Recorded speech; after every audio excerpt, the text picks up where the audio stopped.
plus encore que nous donner ta définition de la victoire, est-ce que tu peux nous dire en tant que spécialiste des mots si tout le monde a la même définition de la victoire? Déjà, la victoire, elle se définit par définition face à une adversité. S'il n'y a pas d'adversité, il peut y avoir éventuellement une réussite, un bonheur, une joie, un moment heureux. Mais la victoire, elle triomphe face à l'adversité. Je pense, ça doit être plus ou moins d'ailleurs sa définition première. Et donc moi je pense que plus l'adversité est grande, voire étouffante, plus la victoire est belle. J'ai des moments dans ma vie qui peut-être sont des réussites, ou moi j'aime pas trop le mot de réussite, je sais pas trop ce que c'est que réussir, mais en tout cas des joies, mais des victoires je crois pas, parce que les adversités que je me suis choisies et contre lesquelles je lutte en réalité depuis le tout début de ma vie de chercheur, elles sont tellement immenses que j'ai même un très faible espoir de voir un jour la victoire, en tout cas de mon vivant. Elle est où la victoire quand ton adversité, c'est la tendance des puissants à conserver leur pouvoir? Elle est où la victoire quand l'adversité que tu t'es choisie, c'est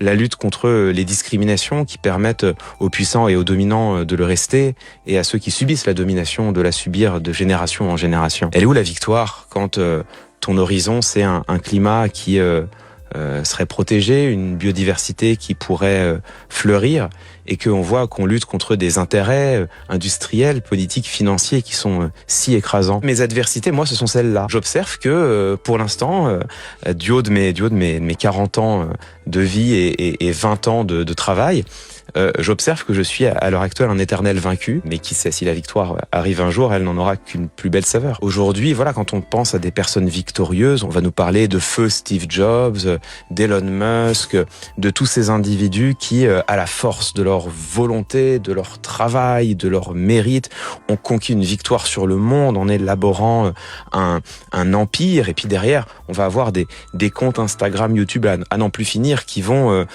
disséquer évidemment les raisons du succès en se posant mais d'où leur vient leur victoire, comment a fait Steve Jobs? Et en fait ça, quand on s'intéresse un peu à la psychologie sociale, c'est un biais cognitif qu'on appelle le biais du survivant, qui consiste à regarder celui qui a réussi et à essayer de disséquer son parcours pour savoir comment il a réussi. Là où c'est un biais, c'est que faire ce raisonnement-là, ça laisse complètement de côté justement le facteur chance.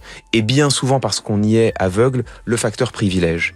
Et en fait, ce qui est intéressant, pour savoir quelles sont les raisons du succès ou de l'échec, ça n'est pas d'analyser les quelques-uns ou quelques-unes qui exceptionnellement ont triomphé.